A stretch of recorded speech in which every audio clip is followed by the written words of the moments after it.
Ebisu. You think Ebisu is weak, right? Well, that's understandable, but he's not exactly weak. In fact, he is a Tokubetsu Jōnin, or simply a Tokujo, a specialized ninja who may not be as well-rounded as other Jōnin, but excels in a specific field. And for Ebisu, that field is teaching. He may not be a powerful fighter, but his ability to train others is outstanding, especially when it comes to helping students understand and master both basic and advanced ninja skills. Even Kakashi, one of the strongest ninjas in the village, openly acknowledged that Ebisu was a better tutor than him. That's why Kakashi trusted him to train Naruto for a short time, specifically in chakra control, one of the most fundamental skills for any ninja. To be a good teacher, you need knowledge, right? Ebisu stood out in using hand seals, and according to the databook, his intelligence rating was 4.5 out of 5. He was also highly proficient in ninjutsu, though we only got to see him use techniques like Ono no Jutsu, flame technique. He didn't get much screen time, but there's a reason he was chosen to be the tutor for the third Hokage's grandson.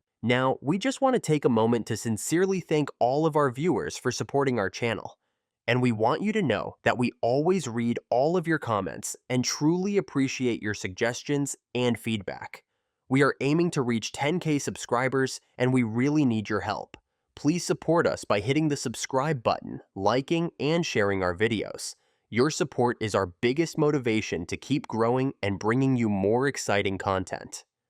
Alright, next, Anko. Anko, when she was still a genin, was part of a team led by Orochimaru, and they participated in the Chunin exams. From a very early stage, Anko caught Orochimaru's attention. Not only did he see great potential in her, but he also personally trained her in his signature techniques. Eventually, Orochimaru made Anko a test subject for his cursed seal of heaven. Out of the 10 people he experimented on, Anko was the only one who survived. The mark of this curse appeared as 3 tomoe on the back of her neck. Although the cursed seal often tempted her to tap into its power, Anko always resisted and refused to let herself be consumed by its destructive force. It wasn't until after the 4th Shinobi World War that the seal was finally removed completely. Under Orochimaru's training, Anko learned many unique techniques, including the hidden shadow snake hands. Thanks to her mastery of these abilities, she easily handled the combined efforts of the Ino Shika Cho trio during the Genin exams. Anko also possesses several other exceptional abilities. She has incredible accuracy, to the point where she can create the symbol of Konoha using dango sticks without even looking. This level of precision proves that she is highly skilled in combat. In the anime, it is mentioned that she built up an immunity to poisons with Orochimaru's help. She is also proficient in fire and yin release, allowing her to unleash powerful streams of flames and confuse her targets using these elements. In the 4th databook, Anko is described as a ninja who has mastered the techniques she learned under Orochimaru's guidance. One of her most unique abilities is that she can hold her breath for extended periods, just like a snake. This skill makes her extremely effective in reconnaissance and infiltration missions.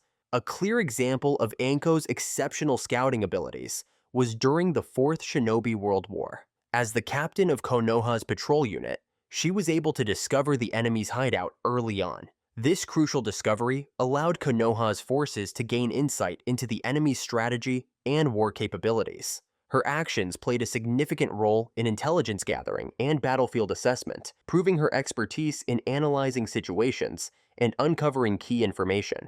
Muta Aburame. Muta Aburame, like every member of the Aburame clan, possesses a special type of insect called Kikaichu. These insects live inside his body, feeding on his chakra to survive and serving as his primary weapon in battle. Thanks to them, Muta can launch large-scale attacks, overwhelm his enemies, and drain their chakra. Additionally, he has the ability to emit interference signals, making it difficult for sensory-type ninja to pinpoint his exact location. But that's not all. Muta also carries another type of insect called Shokaichu, which specializes in gathering information. These insects can burrow underground, detect chakra in the surrounding area, and report back to him. This makes them an incredibly valuable tool for reconnaissance and intelligence missions, allowing him to assess battlefield conditions without exposing himself to direct danger. It's no surprise that Muta was placed on the same scouting team as Anko. He was truly a reconnaissance expert. However, Muta likely wasn't suited for direct combat. During the Fourth Shinobi World War, he was captured and controlled by Sasori, turning him into a living puppet to attack the Allied Shinobi Forces' Surprise Attack Division. When Zaji rushed in to save him, Muta desperately warned him to stay away, but he was immediately forced to take Zaji hostage. Realizing that Muta was being controlled, Kankuro acted quickly to rescue Zaji before Deidara detonated a clay bomb hidden inside Muta's insect jar, killing him on the spot. Tokuma Hyuga. Tokuma Hyuga, like every member of the Hyuga clan, possesses the Byakugan, granting him extraordinary vision. However, what makes Tokuma special is that he doesn't just have the Byakugan. According to Muta Aburame, he had the strongest Byakugan in the entire Hyuga clan at that time. This proves that his observation skills and judgment surpassed those of other members of his prestigious family. Because of this, Tokuma was also a master of tracking and surveillance, having trained his Byakugan to be optimized for reconnaissance missions. With this ability, he was assigned to join Muta Aburame and Ranka in Anko's scouting team to investigate one of Orochimaru's bases and track down Kabuto Yakushi after Sai and Yamato had left. Tsume Inuzuka. Tsume Inuzuka, Kiba's mother, is a fierce kunoichi from the Inuzuka clan, a family renowned for their Ninkin companions and aggressive, attack-focused combat style. As an Inuzuka, Tsume is highly skilled in the four legs technique, a jutsu that allows her to move with the agility of a true beast. When activated, she becomes faster, more reflexive, and can fully tap into her wild instincts in battle. But that's not all. She can also use Fang Passing Fang alongside Kuromaru, a devastating spinning attack with enough destructive force to send opponents crashing into walls and inflict serious damage. This technique perfectly embodies the Inuzuka clan's combat philosophy: fast, relentless, and overwhelming, aiming to take down enemies in the shortest time possible. Beyond her offensive power, Tsume sometimes utilizes flash bombs to disorient her enemies, taking advantage of the blinding light to throw them off balance. While her opponents struggle with impaired vision, Tsume and Kuromaru can still track them with pinpoint accuracy thanks to their highly advanced sense of smell. This turns every battle into a real hunt, where Tsume is the predator and her enemy is nothing more than prey. Well, it's no surprise that her attack-oriented skill set earned her the rank of Tokubetsu Jōnin. Ibiki Morino. Do you remember this guy? He was the proctor for the written exam in the Chunin exams. At the time, Kakashi called him a brutal old man, and honestly, if the kids had to deal with him, they were just out of luck. Morino Ibiki isn't famous for overwhelming power or exceptional combat skills. Instead, he holds something far more terrifying: absolute control over the human mind. As the captain of Konoha's intelligence division and the head of the interrogation and torture force, Ibiki is the worst nightmare for anyone unfortunate enough to fall into his hands. He doesn't need swords or offensive jutsu to break an enemy. He can crush them with nothing but their own fear. He has mastered every method of interrogation, both physical and psychological, and can shatter a person's will without even laying a finger on them. His reputation is so terrifying that when Hoshigaki Kasame found out Ibiki would be interrogating his captured comrades, he killed them all on the spot without a second thought. What does that say? If you fall into Ibiki's hands, the only way to protect information is to eliminate the witnesses. Ibiki has a razor-sharp mind and an incredibly keen eye for deception. No one can fool him, not even the most seasoned liars. A perfect example is when Karen tried to spin a complicated lie to trick him, but Ibiki saw through it in an instant. His true strength lies in interrogation and investigation. That's a crucial asset that needs protection. So of course, you're not going to see him charging into battle and throwing punches. Genma Shiranui. Shiranui Genma is one of the elite shinobi serving as the Hokage's personal guard. He has a laid-back appearance, often seen with a senbun casually resting between his lips. As a Tokubetsu Jōnin, Genma possesses combat skills strong enough to take on high-risk missions. He once fought on equal footing with Baki, an elite Jōnin who was far from an easy opponent. In fact, Genma once stopped 2 of Baki's airborne projectiles using just 2 of his own, proving his lightning-fast reflexes and pinpoint accuracy. He can even deflect a kunai mid-flight simply by spitting out his senbon. His abilities go beyond just precision. Alongside Raido Namiashi, he was able to force the Sound 4 into activating their Level 2 Curse Seals, something that didn't happen often. At that time, not many shinobi could immediately push Cursed Seal users to go all out like that, which speaks volumes about Genma and Raido's threat level. During the reign of the 4th Hokage, Genma was trained in the Flying Thunder formation, a variation of the Flying Thunder God technique that required the Hokage's guards to work together. This means Genma had the ability to teleport instantly to the Hokage when needed, a role reserved only for the most trusted ninja. His ninjutsu stat is an impressive 4.5 out of 5. So, while he may not officially hold the Jōnin rank, his skills are absolutely at the Tokubetsu Jōnin level. Tono Katasuke. Tono Katasuke is a Tokubetsu Jōnin of the Hidden Leaf Village and a key member of the scientific ninja tool team. Unlike traditional ninja who specialize in combat, Katasuke is a scientist fully dedicated to advancing technology, constantly looking for ways to enhance shinobi abilities and help those with severe injuries. After the Fourth Great Ninja War, when many shinobi were left with life-changing wounds, Katasuke devoted himself to developing advanced prosthetic limbs to help them regain a normal life. One of his most well-known patients was Io, but his work wasn't just limited to humans. When he heard that Chamaru, a loyal ninkin, had been injured, he immediately reached out to Akita Inuzuka, promising to create a fully functional prosthetic leg for the dog. In the end, Chamaru recovered completely, and Akita was so impressed that she chose to become Katasuke's assistant. Katasuke possesses a brilliant scientific mind, so much so that even someone as sharp as Shikamaru recognizes his value to the Hidden Leaf.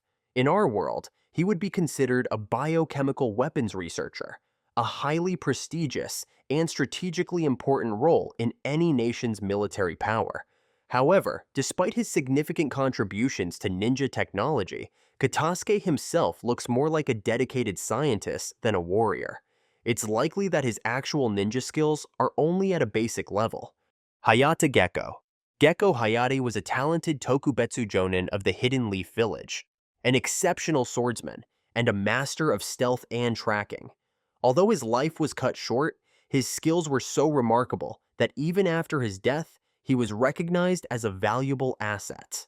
During the Fourth Great Ninja War, Kabuto Yakushi specifically chose to revive Hayate, proving that he was far from ordinary. From a young age, Hayate displayed outstanding swordsmanship. Even Baki, a veteran ninja from the Hidden Sand, admitted that the Hidden Leaf produced many highly skilled shinobi. In combat, Hayate's sword techniques were impressive.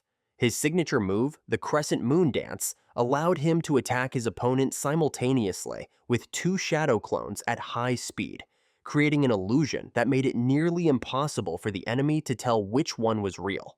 In the anime, he could even execute this technique with kunai instead of a sword, yet the damage remained just as deadly. In his battle against Baki, Hayate was quick enough to pull out his kunai and block the attack just moments before being struck. Even while in midair, he was fast enough to slice through incoming kunai with his sword. Not only was he fast, but his strikes were incredibly powerful, capable of slicing through and destroying large rocks with a single slash. However, Hayate wasn't just skilled in close combat. He also had exceptional stealth and tracking abilities. He was able to track Kabuto for a long time without being noticed. In particular, the anime shows that he was proficient in the perfect body flicker technique, a skill praised by the third Hokage. This also explains why he was entrusted with a dangerous mission, tracking Orochimaru's personal bodyguard. Overall, Hayate was an expert in close combat, but it's unfortunate that he was killed by Baki. In the anime, Hayate was summoned by Kabuto Yakushi as part of his war strategy. His mission was to assist Kabuto in finding the bodies of elite ninjas and turn them into combat tools to fight against the allied shinobi forces. As soon as Hayate was revived, he immediately recognized Kabuto and asked about what had happened before and after his death. Kabuto didn't hesitate to explain the failed invasions of the Sound and Sand villages, as well as the consequences of Hayate's death. Afterward, he summoned a ninja from the Sand Village and one from the Cloud Village, ordering them to raid the logistics and medical teams to steal the list of fallen ninjas. While attacking the medical camp, Hayate accidentally ran into Yugao, his former lover. Instantly, a group of ninjas, including Yugao, was formed to pursue them.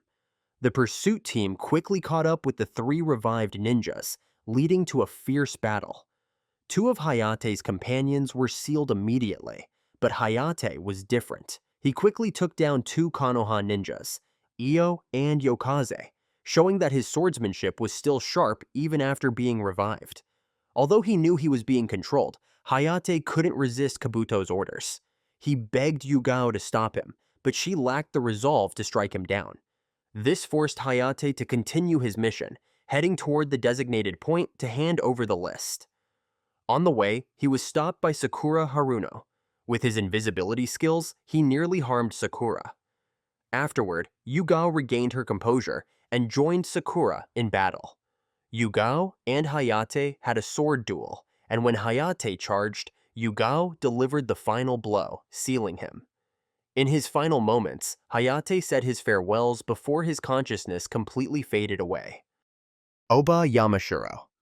Aoba Yamashiro, despite being only a Tokubetsu Jōnin, is a very well-rounded ninja who can adapt to many different combat situations with his diverse skills.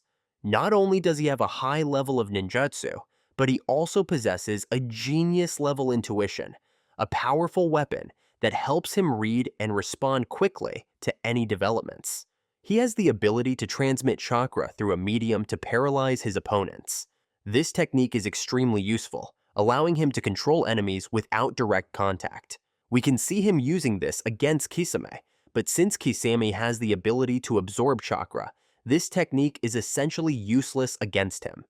In fact, it even provides Kisame with a certain amount of chakra. In addition to his combat abilities, Aoba is also an expert in gathering intelligence. While he admits that he's not yet on the level of the masters, his ability to extract information is still formidable.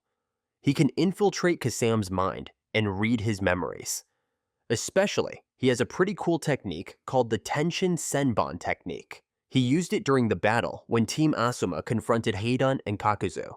He summoned hundreds of crows, controlling them with hand seals to create chaos and obscure the enemy's vision. These crows weren't just for defense, they could also assist in attacks and reconnaissance. Aoba used them to hide Raido Namiashi's movements, allowing him to land an attack on Kakuzu. Well, that was pretty smart. Not only that, but Aoba also has the ability to dispel genjutsu, which he clearly showed when he nullified Kabuto Yakushi's genjutsu during the Chunin exams. Overall, this is still a basic skill, but it shows that he's quite versatile and well-rounded. Raido Namiashi. He is also a bodyguard for the Hokage. To defeat Raido and Genma Shiranui when both were exhausted from a mission, the 4 Sound Ninja were forced to release the second-level Cursed Seal. This alone speaks to his abilities. Raido is also quite skilled in swordsmanship. He uses a special sword called Kokudo, a solid black katana that doesn't reflect light, and most importantly, the blade is coated in poison. Even a single cut can quickly weaken an opponent. That's why, when he fought alongside Aoba and struck Kakuzu, he was able to surprise Kakuzu in an instant and free Kotetsu and Izumo from his grasp. After the start of the 4th Shinobi World War, the Allied Shinobi forces learned that Akatsuki's forces would be marching through the Land of Frost.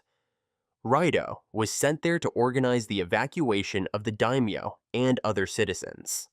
Afterward, he was tasked with guarding the daimyo in their safe house, along with Genma Shiranui. Raido was also taught space-time ninjutsu by the 4th Hokage, so later, he, along with his teammates Genma and Iwashi, used the teleportation technique, a variation of the Flying Thunder God technique, to instantly transport Mei Terumi to the front lines of the battlefield, as ordered by Shikaku Nara. Alright, that's all for this episode. If you want me to make a video about any other topic or a specific character, just leave a comment below.